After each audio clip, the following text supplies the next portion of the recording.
Hello बच्चों, एक बार फिर से आप सबका स्वागत है ब्रिजबाला एजुकेशन यूट्यूब चैनल पे।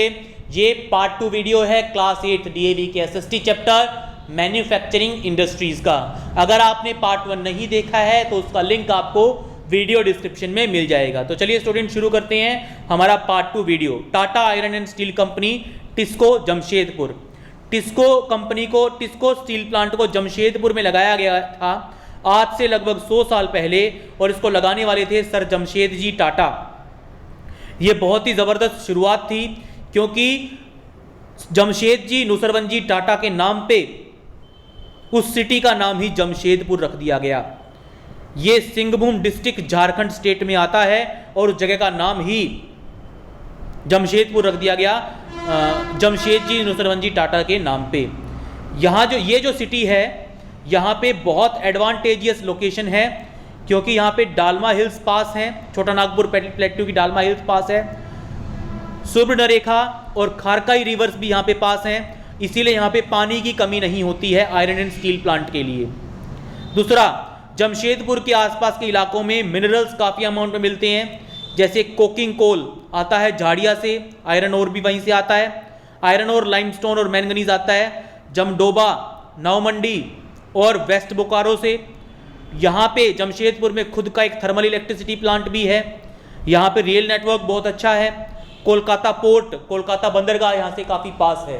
तो ये सारे फैक्टर्स हैं जिनकी वजह से जमशेदपुर एक बहुत ज़बरदस्त लोकेशन है आयरन एंड स्टील इंडस्ट्री को लगाने के लिए। आप यहाँ पे पॉइंट्स बना लिए स्टूडेंट्स। कौन कौन से पॉइंट्स बना लेंगे? पहली बात तो ब्यूटीफुल डालमा हिल्स यहाँ पे पास हैं, सुब्रनरेखा और खारकाई रिवर्स पास हैं जिनकी वजह से वाटर सप्लाई पूरी मिलती है। मिनरल्स रिच एरिया है आसपास। कोकिंग कोल झाड़िया से आ जाता है, आयरन और लाइमस्टोन और मैंगनीज जमडोबा, नौमंडी और वेस्ट बोकारो से आ जाता है। थर्मल पावर प्लांट जमशेदपुर में ही लोकेटेड है। अच्छा रेल नेटवर्क है और कोलकाता का पोर्ट भी पास में है अगर दूसरे देशों में स्टील बेचना है तो इसीलिए जमशेदपुर बहुत अच्छी लोकेशन था इंडस्ट्री बनाने के लिए, आयरन एंड स्टील इंडस्ट्री बनाने के लिए। जमशेदपुर आज एक बहुत बड़ी इंडस्ट्रियल सिटी है। यहाँ पे ट्रक मैन्युफैक्चरिंग की, टिन प्लेट्स की, आयरन शीट्स बनाने की, लोकोमोटिव्स बनाने की, लोकोमोटिव्स बोलते हैं ट्रेन के इंजन्स को, रेल्स बनाने की, रेलवे के व्हील्स और स्लीपर्स बनाने की बहुत सारी इंडस्ट्रीज़ हैं। क्यों यही इंडस्ट्रीज़ यहाँ पे क्यों हैं? क्योंकि ये सारी इंडस्ट्रीज़ आयरन एंड स्टील का इस्तेमाल करती हैं अपना सामान बनाने के लिए, और यहाँ पे बहुत सारे लोगों को रोजगार मिलता है। मैन्युफैक्चरिंग इंडस्ट्रीज ने इस इलाके को बहुत डेवलप्ड बना दिया है, काफ़ी अमीर इलाका बना दिया है इसको। आगे आता है, डू यू नो वर्ल्ड के मेन आयरन ओर बनाने वाले कंट्रीज हैं China, Australia, Brazil, India, Russia, south Africa, USA, Canada और स्वीडन। यहाँ पे मेनली आयरन ओर मिलता है। आगे आता है कॉटन टेक्सटाइल इंडस्ट्री। जो टेक्सटाइल वर्ड है ये एक लैटिन वर्ड टेक्सटियर से लिया गया है जिसका मतलब है वीव करना, बुनना। ये वर्ड शुरुआत में कॉटन फाइबर, यार्न, जूट और सिंथेटिक फाइबर्स के लिए यूज़ किया जाता है। टेक्सटाइल इंडस्ट्रीज़ दुनिया का सबसे पुराना और वाइड स्प्रेड इंडस्ट्री है जो पूरे वर्ल्ड में पाया जाता है। टेक्सटाइल की वाइड स्प्रेड मैकेनाइजेशन हुई है, यानी पहले कपड़ों का काम मेनली हाथों से किया जाता था, लेकिन आजकल कपड़ों का काम टेक्सटाइल इंडस्ट्री बड़ी बड़ी हैवी मशीनरी का यूज़ करती है गारमेंट्स बनाने के लिए, फैब्रिक्स बनाने के लिए। यहाँ पे स्टूडेंट्स इस मैप में आपको दिखाया गया cotton textile producing countries of the world. ठीक है, कॉटन टेक्सटाइल प्रोड्यूसिंग कंट्रीज कौन कौन सी हैं वो यहाँ पे दिखाई गई है। Brazil, United states of America, Romania, Germany, United kingdom, France, Turkey, Egypt, India, Bangladesh, Pakistan, China, Hong Kong. ये बहुत सारी कंट्रीज हैं, इन सबको आप पढ़ लीजिएगा और तैयार कर लीजिएगा। आगे आता है गारमेंट मेकिंग में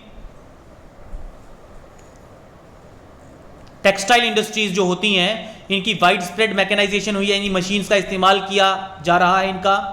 टेक्सटाइल प्रोडक्ट्स आज भी इंडिया के कई पार्टों में हाथ से बनाए जाते हैं, हैंड से स्पिन किए जाते हैं और हैंड से वीव किए जाते हैं दुनिया के कई हिस्सों में।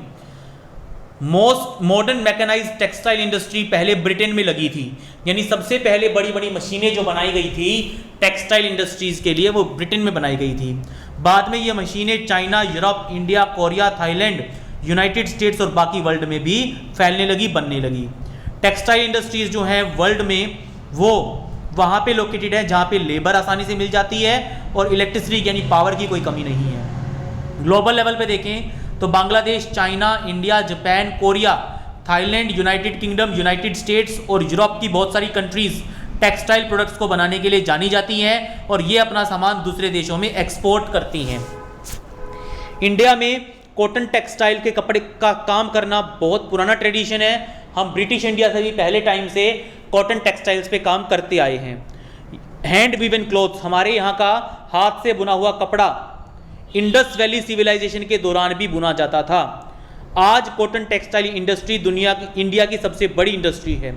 लगभग 35 मिलियन लोग कॉटन टेक्सटाइल इंडस्ट्री से जुड़े हुए हैं, यानी 20% industrial labour cotton textile industry में ही काम करती है। अब हम बात करते हैं अहमदाबाद और ओसाका, जापान और इंडिया की मैन्युफैक्चरिंग इंडस्ट्री का थोड़ा सा कंपैरिजन करते हैं कॉटन टेक्सटाइल इंडस्ट्री का। वाटर सप्लाई का सोर्स ओसाका जापान की कॉटन टेक्सटाइल इंडस्ट्री में रिवर योडो है और अहमदाबाद में रिवर साबरमती है। रॉ मटेरियल ओसाका में चाइना, इजिप्ट और यूएसए से इंपोर्ट किया जाता है और इंडिया में गुजरात में ही कॉटन उगता है, वहीं से रॉ मटेरियल मिल जाता है। पहले के इशारों में शुरुआती ईयर्स में ज़्यादातर जो कॉटन टेक्सटाइल मिल्स थी वो गुजरात और महाराष्ट्र के इलाकों में लगाई गई। क्यों लगाई गई?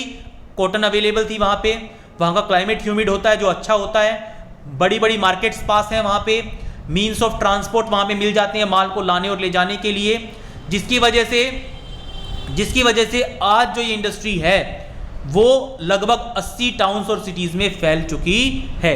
शुरुआत में गुजरात और महाराष्ट्र में ही थी, लेकिन धीरे धीरे ये फैलने लगी है।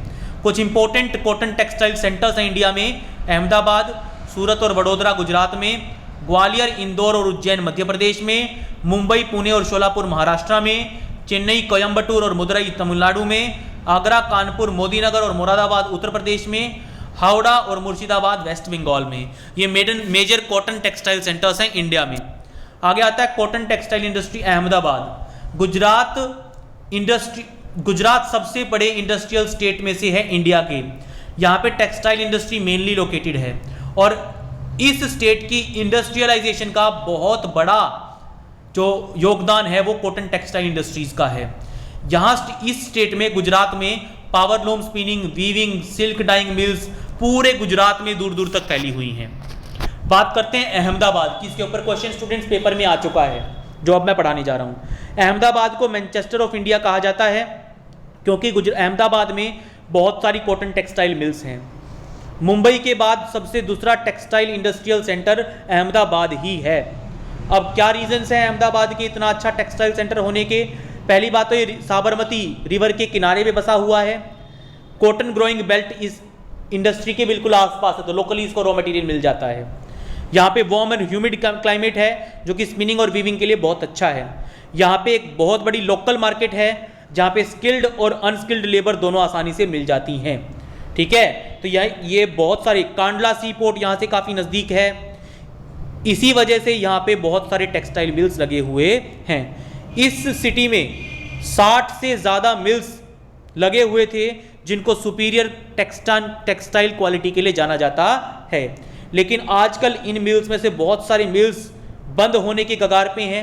फॉलिंग का मतलब नुकसान झेल रहे हैं क्योंकि उनकी मशीनरी पुरानी हो चुकी है, कैपिटल अवेलेबल नहीं है मशीनों को बदलने के लिए, और सरकार की तरफ से भी फिजिकल इंसेंटिव्स नहीं दिए जा रहे।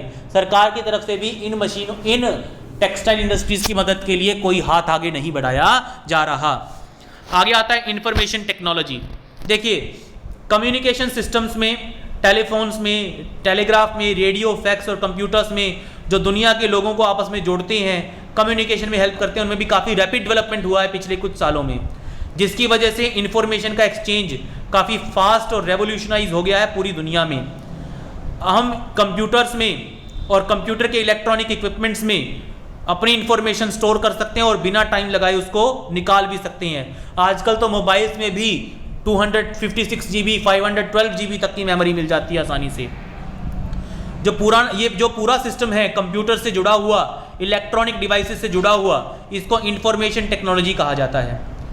इसमें जो सर्विस प्रोवाइड करती है आईटी इंडस्ट्री, सोफिस्टिकेटेड इक्विपमेंट्स बनाती है, डिवाइसेस बनाती है, टेक्नोलॉजी अवेलेबल करवाती है, सारा आईटी इंडस्ट्री में ही आता है। इस वक्त बीपीओ, बिजनेस प्रोसेस आउटसोर्स, काफ़ी पॉपुलर हो गया है ओवरहेड कॉस्ट ऑफ प्रोडक्शन को कम करता है और फास्टर सर्विसेज प्रोवाइड करता है दुनिया के किसी भी हिस्से में। तो ये भी आईटी इंडस्ट्री का ही एक पार्ट है।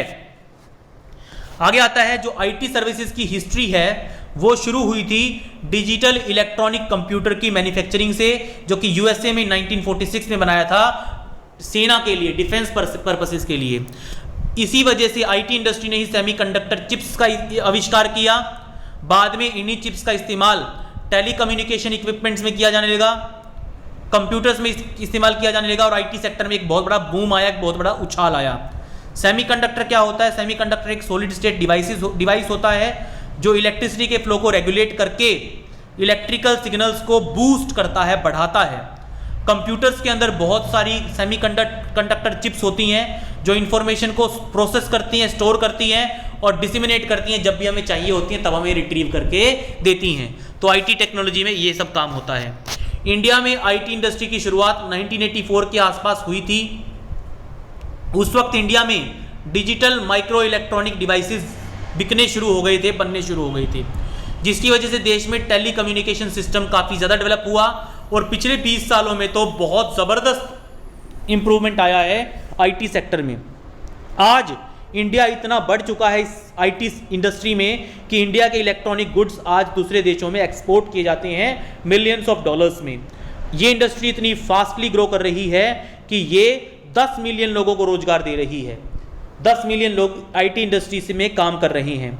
बहुत सी सिटीज़ जैसे Bengaluru, Chandigarh, Chennai, Gurgaon, Hyderabad, Mumbai, Pune important IT centres बन गए हैं इंडिया के। और इंडिया में आईटी इंडस्ट्री की रैपिड डेवलपमेंट की वजह से दुनिया में आईटी सेक्टर में इंडिया का नाम काफ़ी सम्मान से लिया जा रहा है। अब हम कंपेयर करते हैं यूएसए की सिलिकॉन वैली को और इंडिया के बेंगलुरु को। देखिए, जो यूएसए की सिलिकॉन वैली है वो कैलिफोर्निया में है और इंडिया का जो बेंगलुरु है, इसको सिलिकॉन वैली भी कहा जाता है इंडिया की, ये कर्नाटका में है। लेबर पूरी दुनिया से आती है सिलिकॉन वैली यूएसए में, और इंडिया में बेंगलुरु में लेबर इंडिया से ही मिल जाती है। टेक्निकल स्टाफ पूरी दुनिया से काम करने जाता है सिलिकॉन वैली में, और इंडिया में टेक्निकल स्टाफ लोकली ही मिल जाता है। काफ़ी एजुकेटेड स्किल्ड पर्सनल इंडिया में लो सैलरी पे काम करने को तैयार हो जाते हैं। इंफॉर्मेशन टेक्नोलॉजी बेंगलुरु में, जैसे मैंने आपको कहा था कि अहमदाबाद मेन टेक्सटाइल सेंटर बन के उभरा इंडिया के लिए, वैसे ही बेंगलुरु मेन आईटी सेंटर बन के उभरा इंडिया के लिए, पूरे इंडिया में। बेंगलुरु कर्नाटका की कैपिटल है और आज़ादी के बाद ये सिटी इंजीनियरिंग एजुकेशन के लिए और उसके बाद मशीन टूल्स को बनाने के लिए, साइंटिफिक इक्विपमेंट्स को बनाने के लिए, एयरक्राफ्ट को बनाने के लिए, इलेक्ट्रिक मोटर्स को बनाने के लिए, टेक्सटाइल मशीनरी को बनाने के लिए और बहुत सारे प्रोडक्ट्स को बनाने के लिए फेवरेट हो गई। यानी एक बहुत बड़ा मैन्युफैक्चरिंग सेंटर बन के उभरी इंडिया में। सॉफ्टवेयर प्रोडक्शन जो इंडिया में शुरू हुआ वो पहले बेंगलुरु और बेंगलुरु के आसपास ही शुरू हुआ। अब बहुत सारी मल्टीनेशनल कंपनीज, कंप्यूटर हार्डवेयर और सॉफ्टवेयर बनाने वाली बड़ी बड़ी कंपनीज बेंगलुरु में अपने ऑफिसेज और यूनिट्स एस्टेब्लिश कर चुकी हैं। ये सिटी इंफॉर्मेशन टेक्नोलॉजी में एक बहुत बड़ा नाम कमा चुकी है, इंडिया में भी और वर्ल्ड में भी। आज इंडिया की सिटी बेंगलुरु को सिलिकॉन वैली ऑफ इंडिया कहा जाता है। हाईटेक ग्लोबल इंडस्ट्री में इसका नाम पूरे सम्मान से लिया जाता है, बेंगलुरु का नाम पूरी दुनिया में। बहुत सारे well qualified, low cost, scientific और टेक्निकल पर्सनल यानी काम करने वाले लोग, इंजीनियर्स जिनको इंग्लिश बोलनी आती है, आइडियल वर्कफोर्स बेंगलुरु में मिल जाता है, जिसकी वजह से यहाँ ये ग्लोबल इकोनॉमी को, ग्लोबल आईटी इंडस्ट्रीज को, सिटीज़ को टक्कर दे रहा है। सबसे मेन बात है बेंगलुरु में पढ़े लिखे नौजवान मिल जाते हैं जो काम करने के लिए तैयार हैं, काफ़ी उनके अंदर जोश है काम करने का। यहाँ काफ़ी एम्बियंट यानी काफ़ी अच्छा क्लाइमेट रहता है पूरे साल भर के दौरान। यहाँ पे इंफ्रास्ट्रक्चर बहुत अच्छा डेवलप कर रखा है सरकार ने, कम्युनिकेशन नेटवर्क बढ़िया है। इसके अलावा सोशल और कल्चरल एमिनिटीज़ बहुत बढ़िया है बेंगलुरु में, जिसकी वजह से मल्टीनेशनल सॉफ्टवेयर प्रोफेशनल्स यहाँ आके काम करना पसंद करते हैं और इस सिटी को आईटी हेड बना दिया है पूरे देश का। सॉफ्टवेयर टेक्नोलॉजी पार्क बेंगलुरु में शुरू किया गया था, कुछ मुट्ठी भर कंपनियों ने इसको शुरू किया था 1991 में। 1998 तक 183 रजिस्टर्ड कंपनियां आ चुकी थी सॉफ्टवेयर टेक्नोलॉजी पार्क बेंगलुरु में, और 200 से ज़्यादा यूनिट्स 2001 तक यहाँ पे हो चुकी थी। इन कंपनीज में छोटी, मीडियम और बड़ी तीनों तरह की कंपनीज आती हैं विदेशी कंपनियां ने भी यहाँ के अपने सेंटर्स बनाए हैं, जैसे मोटरोला ने, इंडियन कंपनीज ने, इन्फोसिस ने, विप्रो ने, पीएसआई डाटा सिस्टम्स ने, इन सब ने अपने ऑफिसेज खोले हैं बेंगलुरु में, सेंटर्स बनाए हैं बेंगलुरु में। आईटी अरीना में बेंगलुरु में बहुत रैपिड ग्रोथ हुई है और इंटरनेशनली बेंगलुरु का नाम बड़े सम्मान से लिया जाता है आईटी इंडस्ट्रीज में। तो स्टूडेंट्स, यहाँ पे आपका चैप्टर खत्म होता है। अगर आपने चैनल को सब्सक्राइब नहीं किया है तो सब्सक्राइब करना मत भूलें, नोटिफिकेशन बेल आइकन को प्रेस कर दें, और अगर आपको ये वीडियो पसंद आए तो प्लीज़ लाइक कीजिए, शेयर कीजिए और कमेंट करना मत भूलिए। Thank you students.